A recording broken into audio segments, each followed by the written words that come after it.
आज के इस ऐतिहासिक समारोह में हम सभी को अपने ऊर्जस्वी और ओजस्वी विचारों से मार्गदर्शन प्रदान करें माननीय प्रधानमंत्री श्रीमान नरेंद्र मोदी जी।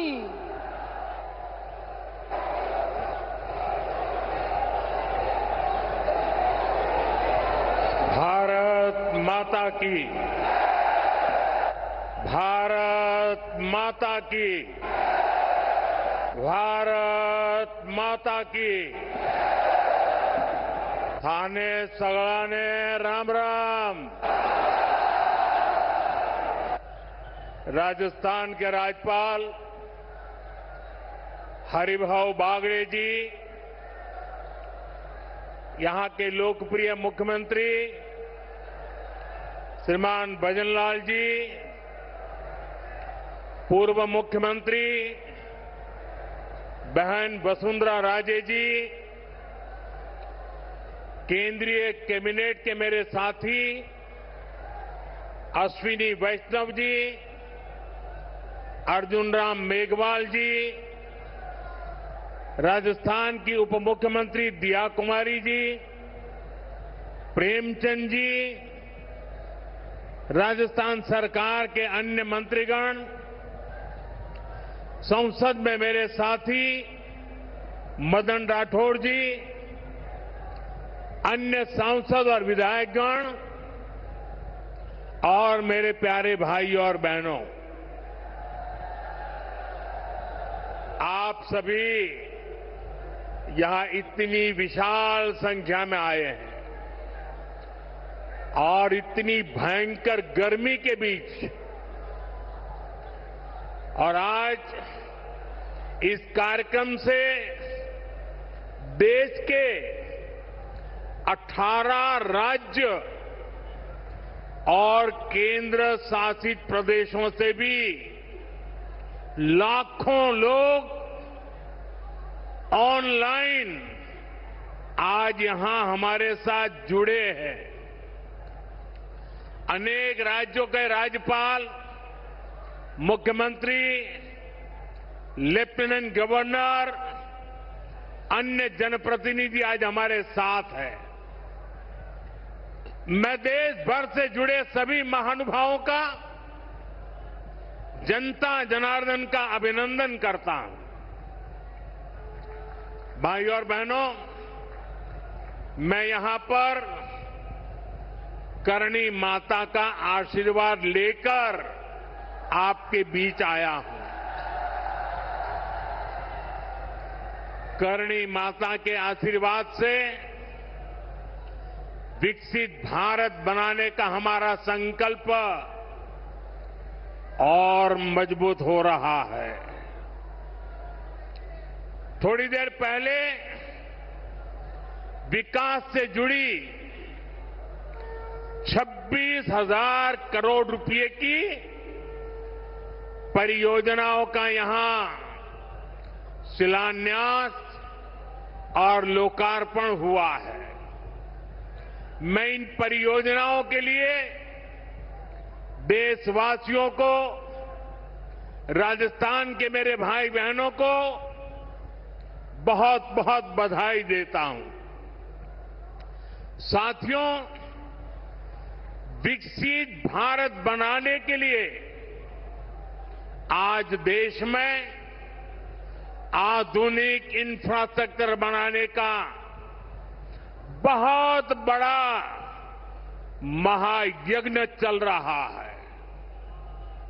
हमारे देश की सड़कें आधुनिक हो, हमारे देश के एयरपोर्ट आधुनिक हो, हमारे यहां रेल और रेलवे स्टेशन आधुनिक हो, इसके लिए पिछले 11 साल में अभूतपूर्व गति से काम किया गया है। आप कल्पना कर सकते हैं, इंफ्रास्ट्रक्चर के इन कामों पर देश पहले जितना पैसा खर्च करता था, आज उससे 6 गुना ज्यादा पैसा खर्च कर रहा है। 6 गुना ज्यादा आज भारत में हो रहे इन विकास कार्यों को देखकर दुनिया भी हैरान है। आप उत्तर में जाएंगे तो चिनाब ब्रिज जैसा निर्माण देखकर लोग हैरान हैं। पूर्व की तरफ जाएंगे तो अरुणाचल की सेला टनल, असम का बोगीबिल ब्रिज आपका स्वागत करते हैं। पश्चिम भारत में आएंगे तो मुंबई में समंदर पर बना अटल सेतु नजर आएगा। सुदूर दक्षिण में देखेंगे तो पंबन ब्रिज मिलेगा, जो अपनी तरह का देश का पहला ब्रिज है। साथियों, आज भारत अपनी ट्रेनों के नेटवर्क को भी आधुनिक कर रहा है। ये वंदे भारत ट्रेनें, अमृत भारत ट्रेनें, नमो भारत ट्रेनें, ये देश की नई गति और नई प्रगति को दर्शाती है। अभी देश में करीब 70 रूट पर वंदे भारत ट्रेनें चल रही है। इससे दूर सुदूर के इलाकों में भी आधुनिक रेल पहुंची है। बीते 11 साल में सैकड़ों रोड ओवरब्रिज और रोड अंडरब्रिज का निर्माण किया गया है। 34,000 किलोमीटर से ज्यादा के नए रेल ट्रैक बिछाए गए हैं। अब ब्रॉडगेज लाइनों पर मानव रहित क्रॉसिंग, वो बात इतिहास बन चुकी है, खत्म हो चुकी है। हम मालगाड़ियों के लिए अलग से स्पेशल पटरियां, डेडिकेटेड फ्रेट कॉरिडोर का काम भी तेजी से पूरा कर रहे हैं। देश के पहले बुलेट ट्रेन प्रोजेक्ट पर काम चल रहा है और इन सबके साथ ही हम एक साथ देश के करीब 1300 से अधिक रेलवे स्टेशनों को भी आधुनिक बना रहे हैं। साथियों, आधुनिक हो रहे इन रेलवे स्टेशनों को देश ने अमृत भारत स्टेशन का नाम दिया है। आज इनमें से 100 से अधिक अमृत भारत स्टेशन बनकर के तैयार हो गए हैं। सोशल मीडिया पर भी लोग देख रहे हैं कि इन रेलवे स्टेशनों का पहले क्या हाल था और अब कैसे इनकी तस्वीर बदल गई है। साथियों, विकास भी, विरासत भी, इस मंत्र का इन अमृत भारत रेलवे स्टेशनों पर उसका नजारा साफ साफ दिखाई देता है। ये स्थानीय कला और संस्कृति के भी नए प्रतीक है। जैसे राजस्थान के मांडलगढ़ रेलवे स्टेशन पर महान राजस्थानी कला संस्कृति के दर्शन होंगी। बिहार के थावे स्टेशन पर मां थावे वाली के पावन मंदिर और मधुबनी चित्रकला को दर्शाया गया है। मध्य प्रदेश के ओरछा रेलवे स्टेशन भगवान राम के आभा का एहसास होगा। श्रीरंगम स्टेशन का डिजाइन भगवान श्री रंगनाथ स्वामी जी के मंदिर से प्रेरित है। गुजरात का डाकोर स्टेशन रणछोड़राय जी से प्रेरित है।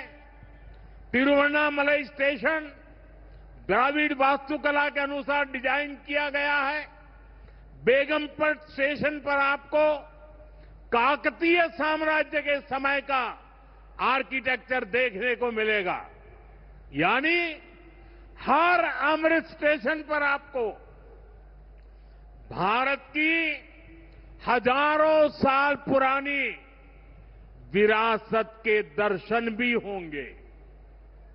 ये स्टेशन हर राज्य में टूरिज्म को भी बढ़ावा देने के माध्यम बनेंगे, नौजवानों को रोजगार के नए मौके देंगे। और मैं उन शहर के नागरिकों को, रेलवे में यात्रा करने वाले पैसेंजर से प्रार्थना करूंगा, ये सारी संपत्ति के मालिक आप हैं। कभी भी वहां गंदगी न हो, इस संपत्ति का नुकसान न हो, क्योंकि आप उसके मालिक हैं। साथियों, इंफ्रास्ट्रक्चर बनाने के लिए जो पैसा सरकार खर्च करती है, वो रोजगार भी बनाता है, व्यापार कारोबार भी बढ़ाता है। जो हजारों करोड़ रुपए सरकार लगा रही है, ये पैसा मजदूर की जेब में जा रहा है, ये दुकानदार को मिल रहा है, दुकान और फैक्ट्री में काम करने वाले लोगों को मिल रहा है। रेत, बजरी, सीमेंट, ये सारी चीजें ढोने वाले ट्रक, टेम्पो चलाने वालों को भी इससे फायदा होता है। और जब ये इंफ्रास्ट्रक्चर बनकर तैयार हो जाता है, तो फिर अनेक गुना और फायदे होते हैं। किसान की उपज कम कीमत में बाजार तक पहुंचती है, वेस्टेज कम होती है, जहां सड़कें अच्छी होती हैं, नई ट्रेनें पहुंचती हैं, वहां नए उद्योग लगते हैं, पर्यटन को बहुत बढ़ावा मिलता है। यानी इंफ्रास्ट्रक्चर पर लगने वाले पैसे से हर परिवार का, खास तौर पर हमारे नौजवानों का सबसे अधिक फायदा होता है। साथियों, इंफ्रास्ट्रक्चर पर जो काम हो रहा है, उसका हमारे राजस्थान को भी बड़ा लाभ मिल रहा है। आज राजस्थान के गांव-गांव में अच्छी सड़कें बन रही हैं, बॉर्डर के इलाकों में भी शानदार सड़कें बन रही हैं। इसके लिए बीते 11 साल में अकेले राजस्थान में करीब 70,000 करोड़ रुपए खर्च किए गए हैं। राजस्थान में रेलवे के विकास के लिए भी केंद्र सरकार इस साल करीब 10,000 करोड़ रुपए खर्च करने जा रही है। ये 2014 से पहले की तुलना में 15 गुना अधिक है। अभी थोड़ी देर पहले ही यहां से मुंबई के लिए एक नई ट्रेन को हरी झंडी दिखाई गई है। आज ही कई इलाकों में स्वास्थ्य, जल और बिजली से जुड़ी योजनाओं का शिलान्यास और लोकार्पण हुआ है। इन सारे प्रयासों का लक्ष्य है हमारे राजस्थान के शहर हो या गांव तेजी से उन्नति की ओर बढ़ सके। राजस्थान के युवाओं को उनके शहर में ही अच्छे अवसर मिल सके। साथियों, राजस्थान के औद्योगिक विकास के लिए भी डबल इंजन सरकार तेजी से काम कर रही है। अलग अलग सेक्टर्स के लिए यहां भजनलाल जी की सरकार ने नई औद्योगिक नीतियां जारी की है। बीकानेर को भी इन नई नीतियों का लाभ मिलेगा। और आप तो जानते हैं, जब बीकानेर की बात आती है तो बीकानेरी भुजिया का स्वाद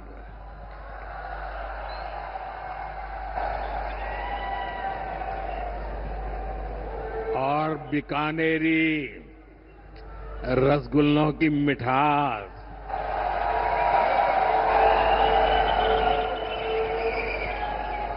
विश्व भर में अपनी पहचान बनाएगी भी और बढ़ाएगी भी।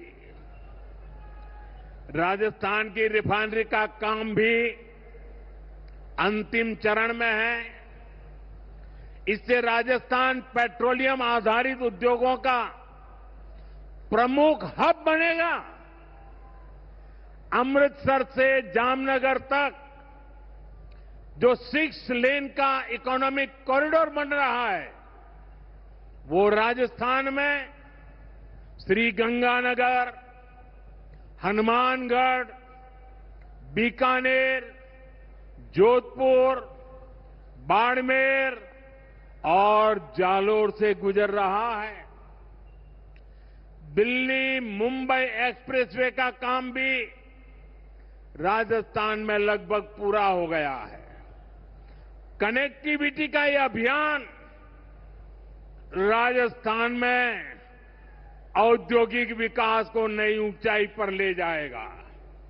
साथियों, राजस्थान में पीएम सूर्यघर मुफ्त बिजली योजना भी तेजी से आगे बढ़ रही है। इस योजना से राजस्थान के 40,000 से ज्यादा लोग जुड़ चुके हैं।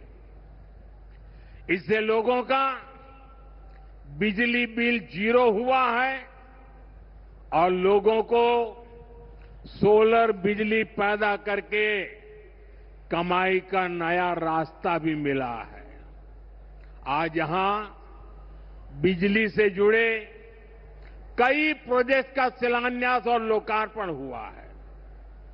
इनसे भी राजस्थान को और ज्यादा बिजली मिलेगी।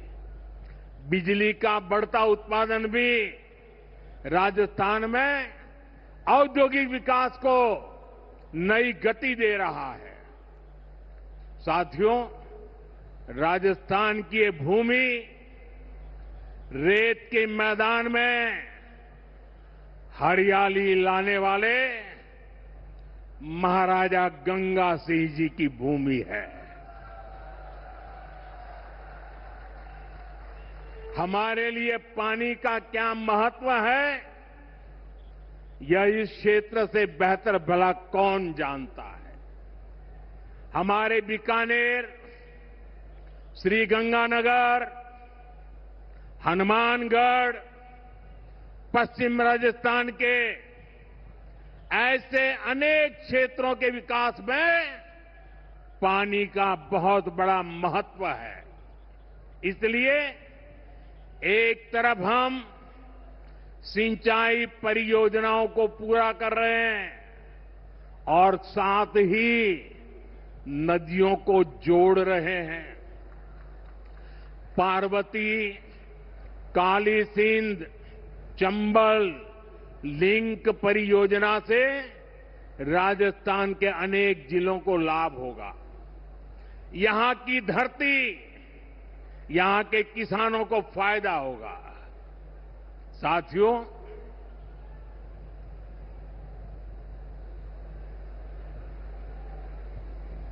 राजस्थान की ये वीर धरा हमें सिखाती है कि देश और देशवासियों से बड़ा और कुछ नहीं। 22 अप्रैल को आतंकवादियों ने धर्म पूछकर हमारी बहनों की मांग का सिंदूर उजाड़ दिया था।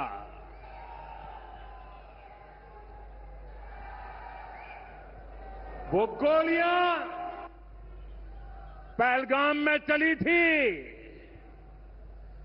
लेकिन उन गोलियों से 140 करोड़ देशवासियों का सीना छलनी हुआ था।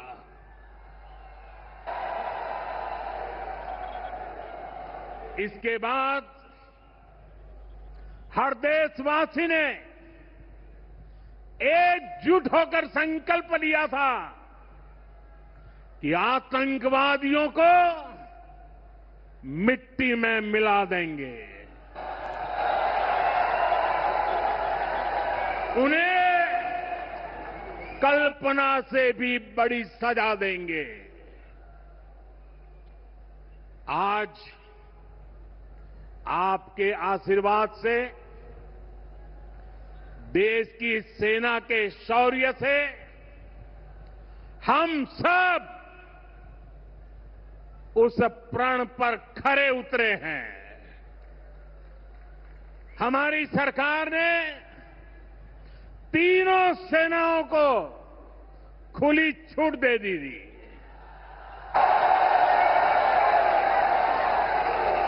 और तीनों सेनाओं ने मिलकर ऐसा चक्रव्यूह रचा कि पाकिस्तान को घुटने टेकने के लिए मजबूर कर दिया।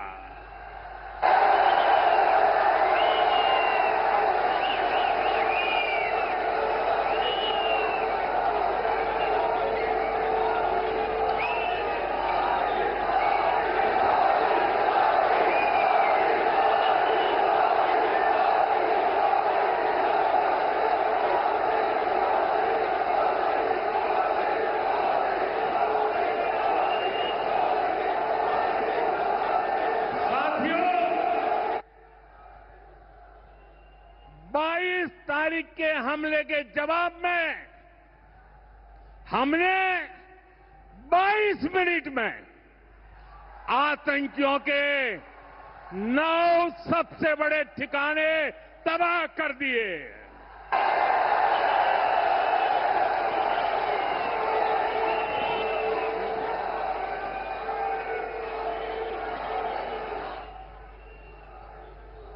दुनिया ने और देश के दुश्मनों ने भी देख लिया कि जब सिंदूर बारूद बन जाता है तो नतीजा क्या होता है।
वैसे साथियों, ये संयोग ही है 5 साल पहले जब बालाकोट में देश ने एयर स्ट्राइक की थी, उसके बाद मेरी पहली जनसभा राजस्थान में ही सीमा पर हुई थी।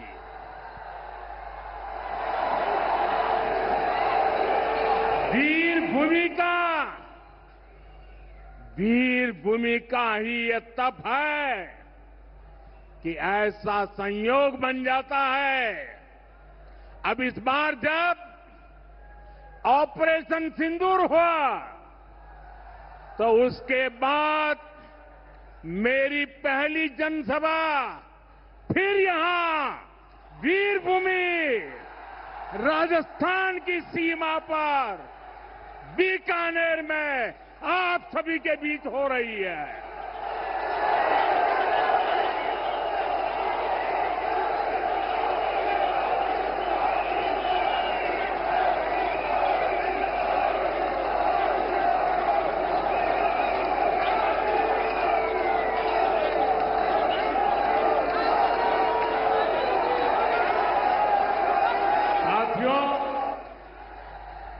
चूरू में मैंने कहा था, एयर स्ट्राइक के बाद मैं आया था, तब मैंने कहा था, सौगंध मुझे इस मिट्टी की, मैं देश नहीं मिटने दूंगा, मैं देश नहीं झुकने दूंगा।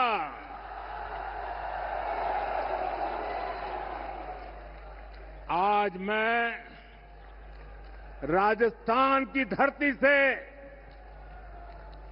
देशवासियों से बड़ी नम्रता के साथ कहना चाहता हूं, मैं देश के कोने कोने में जो तिरंगा यात्राओं का हुजूम चल रहा है,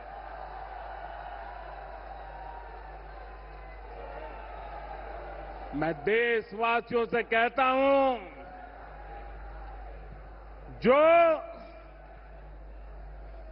जो सिंदूर मिटाने निकले थे, जो सिंदूर मिटाने निकले थे, उन्हें मिट्टी में मिलाया है।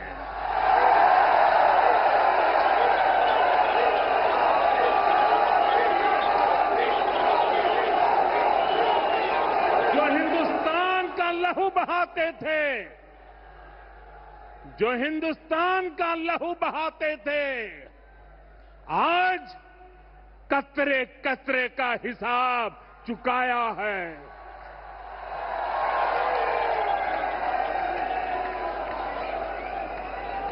जो सोचते थे भारत चुप रहेगा, आज वो घरों में डूब डूब के पड़े हैं।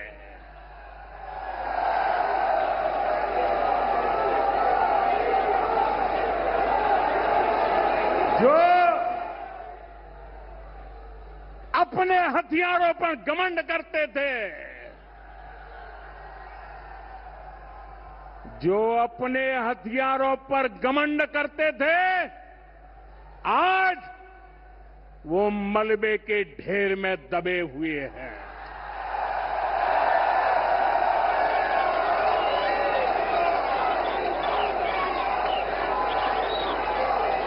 मेरे प्यारे देशवासियों, ये शोध प्रतिशोध का खेल नहीं, ये शोध प्रतिशोध का खेल नहीं, ये न्याय का नया स्वरूप है।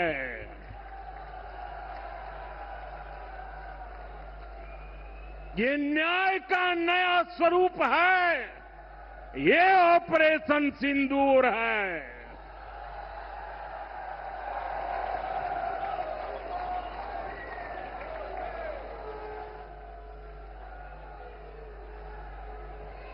ये सिर्फ आक्रोश नहीं है, ये सिर्फ आक्रोश नहीं है, ये समर्थ भारत का रौद्र रूप है। ये भारत का नया स्वरूप है।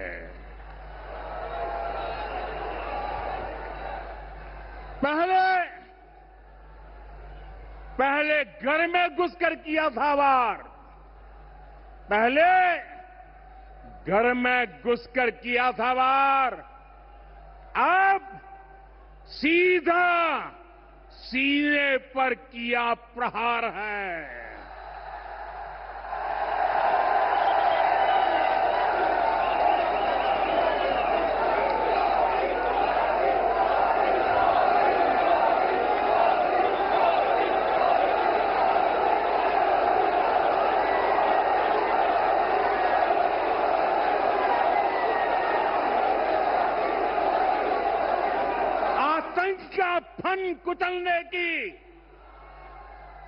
आतंक का फन कुचलने की यही नीति है, यही रीति है, यही भारत है, नया भारत है।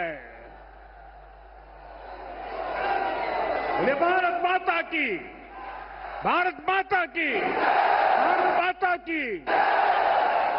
साथियों, ऑपरेशन सिंदूर ने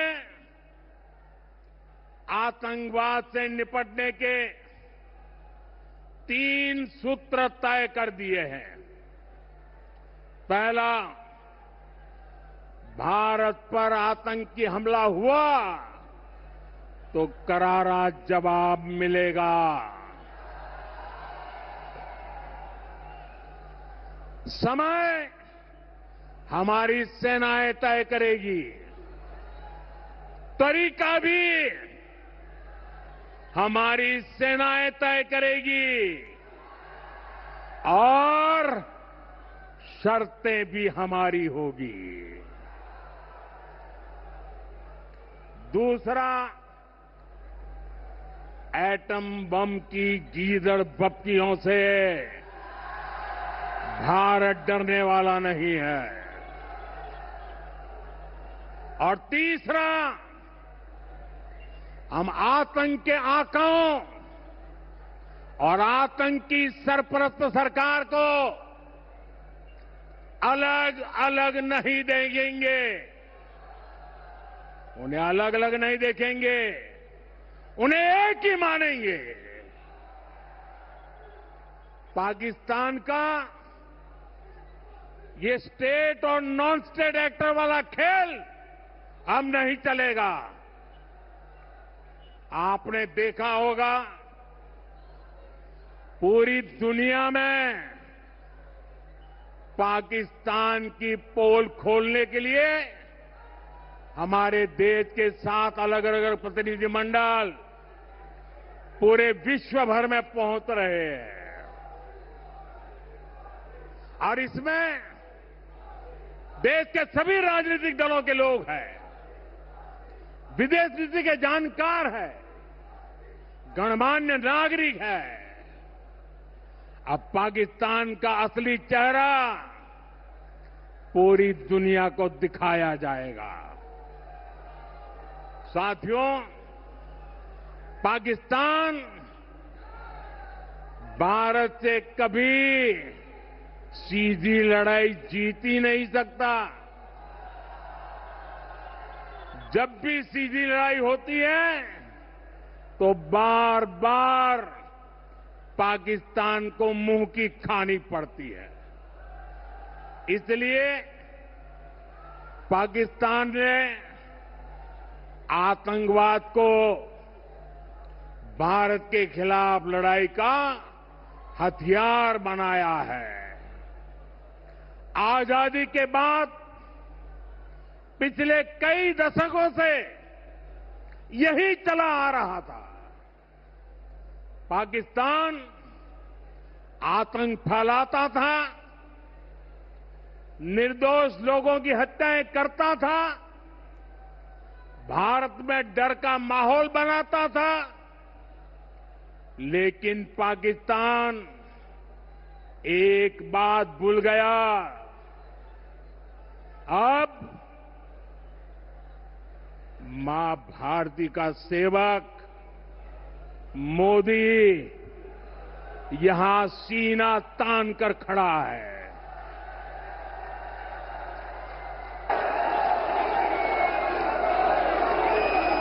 मोदी का दिमाग ठंडा है, ठंडा रहता है, लेकिन मोदी का लहू गर्म होता है।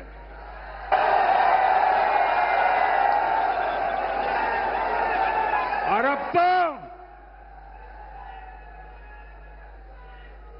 मोदी की नसों में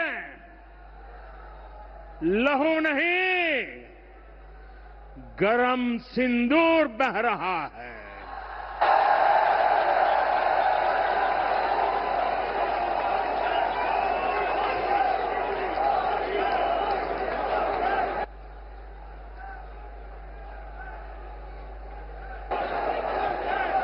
अब भारत ने दो टूक साफ कर दिया है। हर आतंकी हमले की पाकिस्तान को भारी कीमत चुकानी पड़ेगी और ये कीमत पाकिस्तान की सेना चुकाएगी, पाकिस्तान की अर्थव्यवस्था चुकाएगी।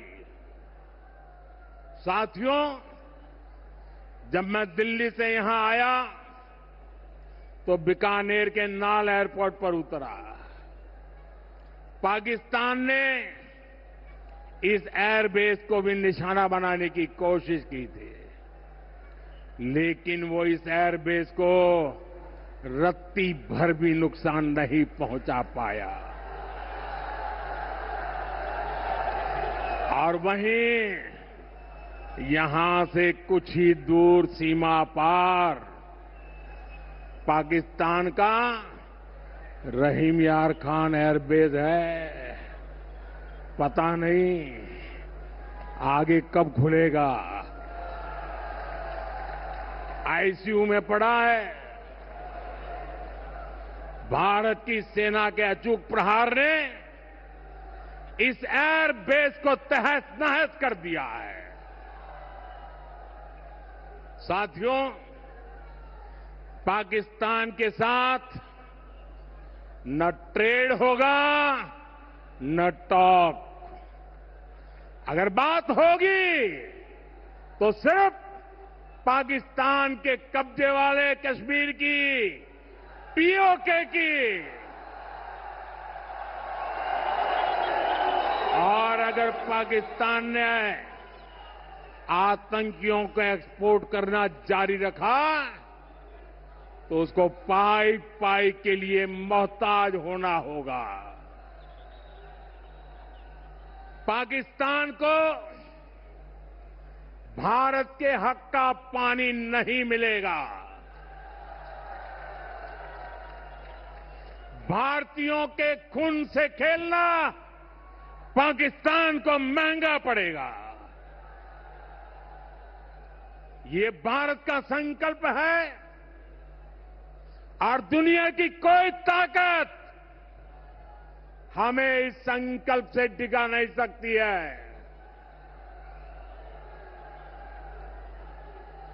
भाइयों और बहनों, विकसित भारत के निर्माण के लिए सुरक्षा और समृद्धि दोनों जरूरी है। ये तभी संभव है जब भारत का कोना कोना मजबूत होगा। आज का ये कार्यक्रम भारत के संतुलित विकास का, भारत के तेज विकास का उत्तम उदाहरण है। मैं एक बार फिर इस वीर धरा से सभी देशवासियों को बधाई देता हूं। मेरे साथ बोलिए, दोनों मुट्ठी बंद करके पूरी ताकत से बोलिए, भारत माता की, भारत माता की, भारत माता की। वंदे वंदे वंदे वंदे वंदे वंदे वंदे वंदे